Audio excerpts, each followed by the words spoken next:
Arthur Schopenhauer was not only a pessimist, but he was also a determinist. And he coined the idea that goes as follows. The personality of the particular belongs to the nature of the unalterability of its character. So it's a kind of law of zero responsibility where they cannot control themselves because their entire personality, whether good or bad, was already presupposed by the various essential archetype that has incarnated within that substance that we call the principle of individuation, where we look upon the particulars as, quote, other, and we think, for instance, that Frank is a cocksucker because he's a narcissist, he's a psychopath, he has borderline personality disorder, and he's stupid. But we have to understand that all four of those qualities belongs to a universal essence that not only incarnated within Frank, although Frank is in fact a cocksucker, and we know this, but so is all of the dozens upon dozens of the same type of toxic personality that we've encountered, where we look upon Frank the cocksucker, and we also think about Dick, Tom, Harry, and Mary Sue, and we understand that they're basically governed by the same law within their nature that all of those dozens of abusive relationships that we've encountered are undergoing through them. So what this means is that once you realize that the personalities of other people are something that is completely outside of their control, you don't take anything they do or say seriously when it's unsavory happening in your presence. Because although they are degenerates and they behave in an uncouth sort of way, and they have a tendency to be energy vampires and suck the life out of you, and they are to be avoided, make no mistake about it, but it is futile and superfluous to despise them for something that they have no control over, because it was all preordained as their fate to be as fatal as they are. And when I say fatal, I mean fatal like a terminal disease, because that's what they are.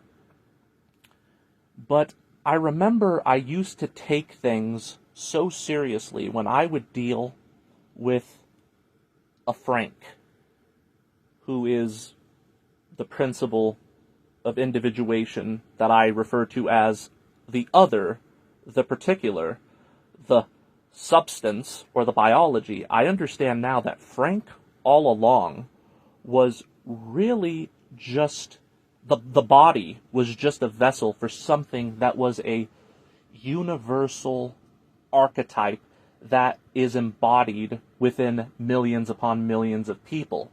So then you realize that there is no Frank, the narcissist, as such, but rather you have the characteristics of narcissistic personality disorder as a vibration abstracto that incarnates within people all around us.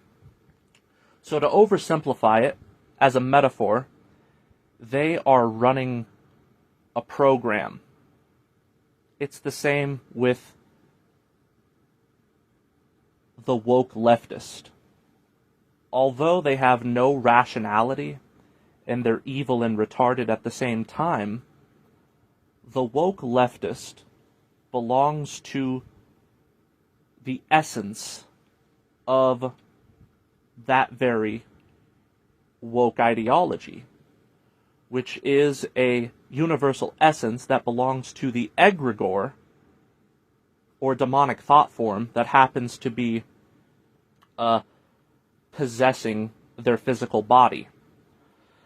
And then once you understand that most people are merely meat sacks being puppeteered by some sort of a idea that has all of the characteristics embedded within it that cause them to be exactly what they are, we understand that when we get angry at the principles of individuation, we're merely falling for the illusion of Maya.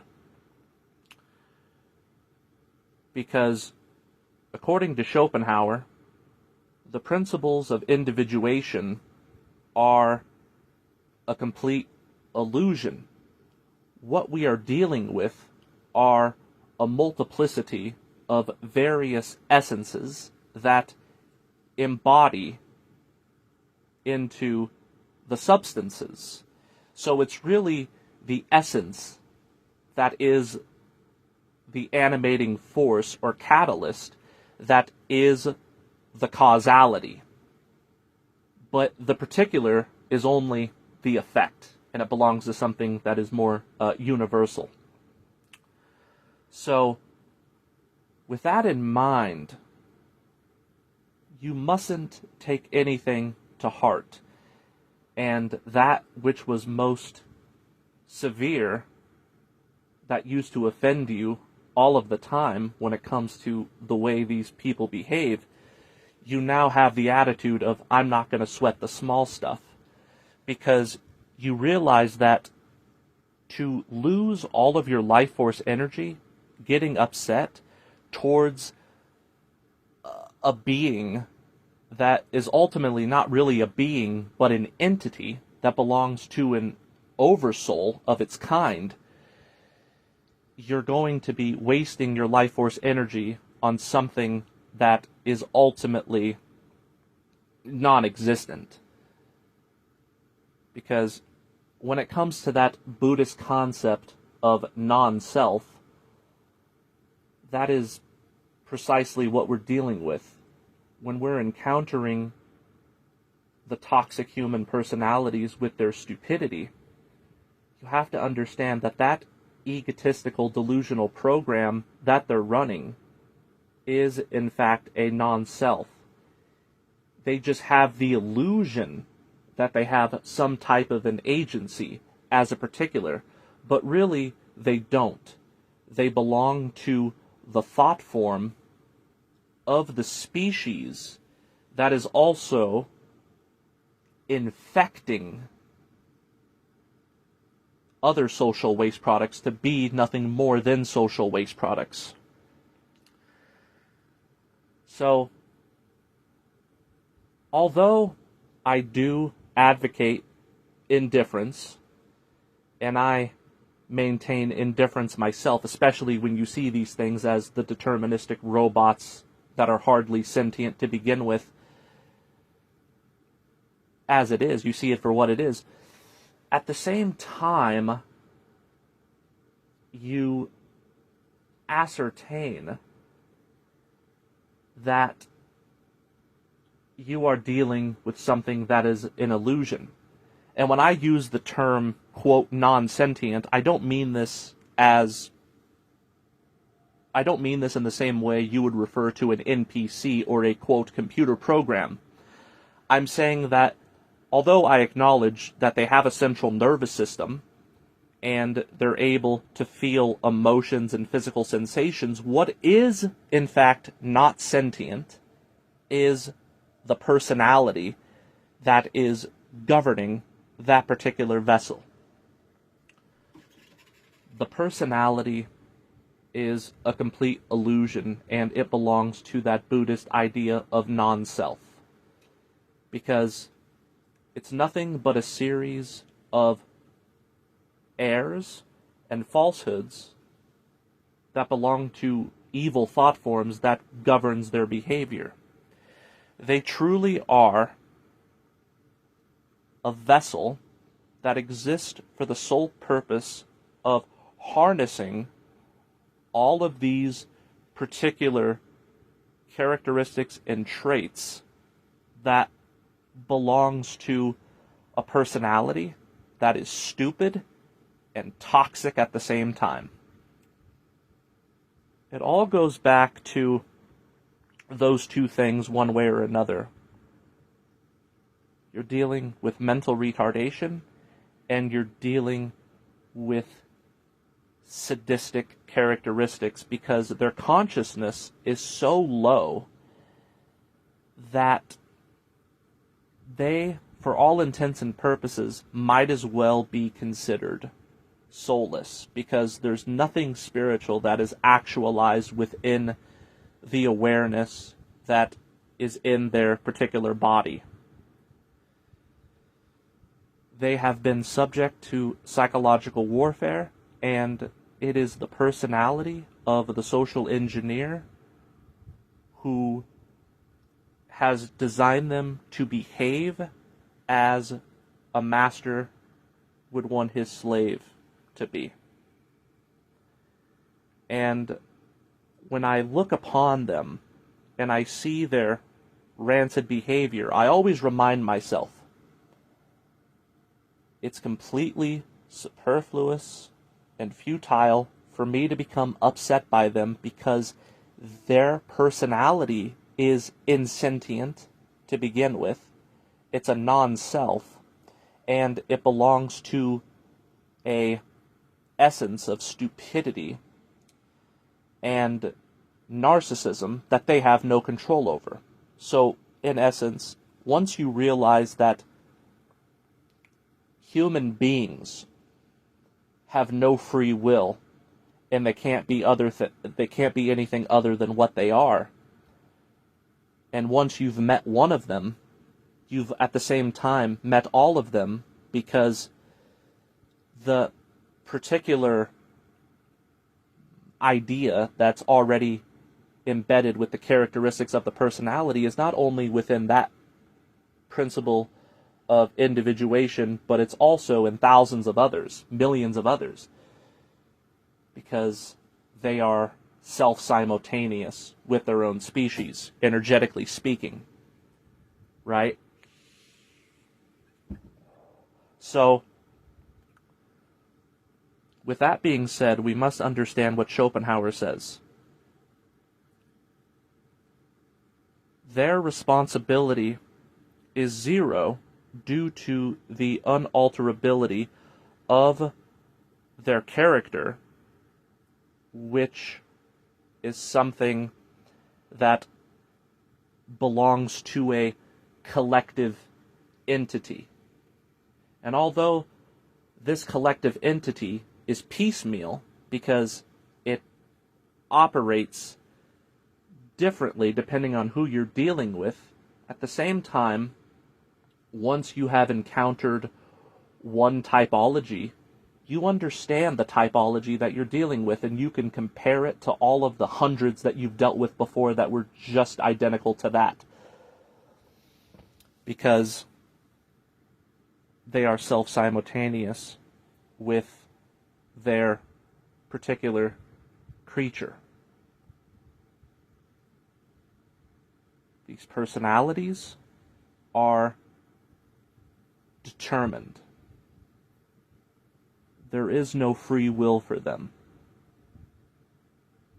However, the wise man who has become well-read and well-informed on behalf of the pursuit of gnosis,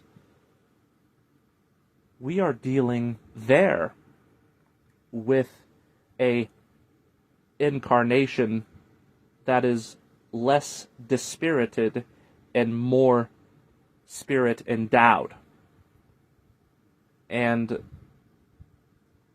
the evolution of incarnations like you and I are far different than the insentient,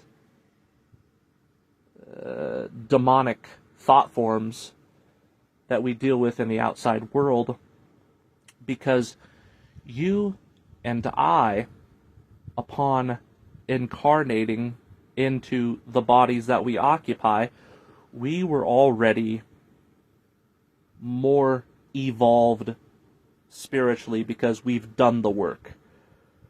So we were destined to be a frequency match towards this information because it is our birthright as pneumatics.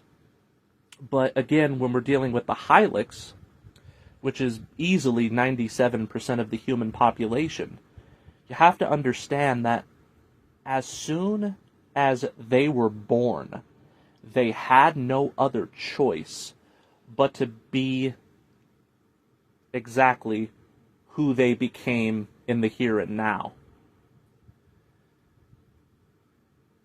They had no other choice. So, with that being said, once you understand that you're dealing with a collective entity that is insentient, personality-wise, and has no free will of its own, why does it matter what they do or say in your presence? What? Did the non-entity hurt your feelings? Why?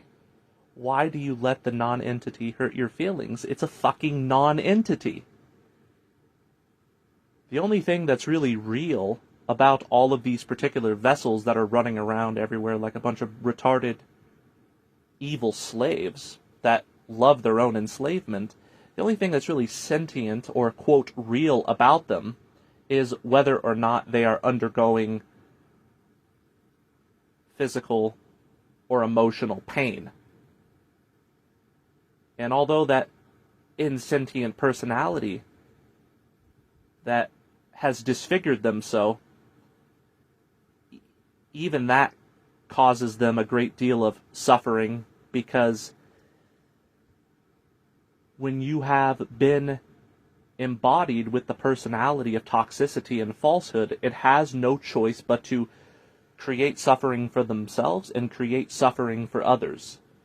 And it sounds so preposterous to say that the insentient non-entity, which is their personality, is making them suffer. You say if it's insentient and it's a non-entity, then what the fuck is suffering? And what is suffering is the potentiality that there is an actual consciousness that's buried in the rubble of that nonsense that is not able to be self-actualized, because it's like a match that ran out of juice. A lighter that ran out of juice, and you try to light a joint or a cigarette and you realize, wait a minute, I need to go buy another lighter because I'm trying to ignite it and it's out of juice. Okay? They have low juice or completely out of juice at best, and therefore there is no light that can be ignited within them, because they are buried in the rubble of all of the implants and egregores that are afflicting them.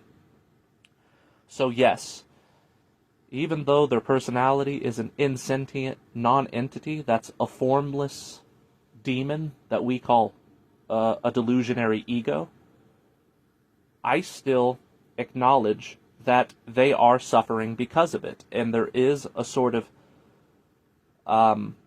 potentiality that there is some type of a constipated spark that had the potential to come out at one time, but they completely failed in that endeavor, and now they have been reduced to the level of a meat sack that is the vessel that exists for no other purpose but to embody the ethos of the Matrix.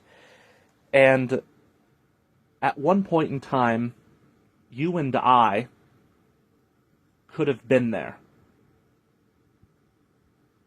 If reincarnation is true, then when it comes to that idea of the transmigration of souls, you have to understand that spiritual evolution is a process, and at one point in time, you and I could have been like them. But at some point, that constipated flame came out, ignited, and that flame of knowledge and spirituality and evolution slowly started to grow from that moment forward until we've become engulfed. And I believe that the people or the individuals who are in alignment with this information that are listening to this video up until this point, you were born to have Gnosis as your birthright. There's no doubt about it. But at one point in time, for many of us, we could have been just like them. Although for myself, I find it to be doubtful because I can't even entertain the possibility of me resembling them in the slightest, past, present, or future.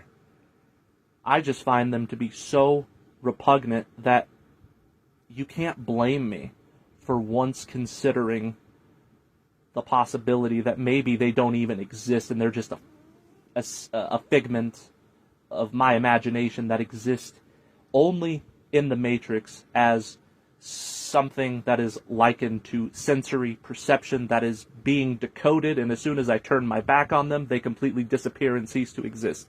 I no longer think that. Hence my video of I disavow NPC insentient narratives, especially on a biological standpoint, but you cannot blame me for thinking that. Because the human condition is so degenerate and so de facto death that when you look at them, you really can't help but be disgusted. Because when I say de facto death, what I mean is that even though they seem to be biologically alive, they are psychologically dead, they are emotionally dead, and moreover, they are spiritually dead. Or they are on spiritual life support, barely hanging on, unconscious. Okay? There's nothing we can do to help them. So don't even try. Because if they were destined to receive this type of gnosis, they would have done so by now, because the truth of this world as a hellscape is self-evident. Don't let anybody tell you otherwise. It's not a theory, it's not an opinion, it is a demonstrable fact. It is a demonstrable fact that is unfalsifiable and self-evident that this world is a hellscape of slavery, psychopathy, and mind control where life is eating life all around us. And if they can't figure that out on their own and be inquisitive enough to seek out information and adjust their behavior to something that's more in alignment with actual individualistic free will rather than belonging to a collective hive mind entity, then I say fuck them. There's nothing you can do to help them. They have to help themselves. And the likelihood of them doing that is very unlikely, because they are beings who are an extension of the Matrix. So when we use the term Matrix as a generalized abstraction, we have to understand that that idea has an incarnation. And it is this very incarnation that is embodied within the majority of people. It is a universal ethos that belongs to an overarching essence or oversoul that has infested the substances that surround us. And that's precisely what it is that we're dealing with. We have to always remember that the human character, which is unalterable, is only the fulfillment of the law of their nature. And we have to assume that they are not responsible.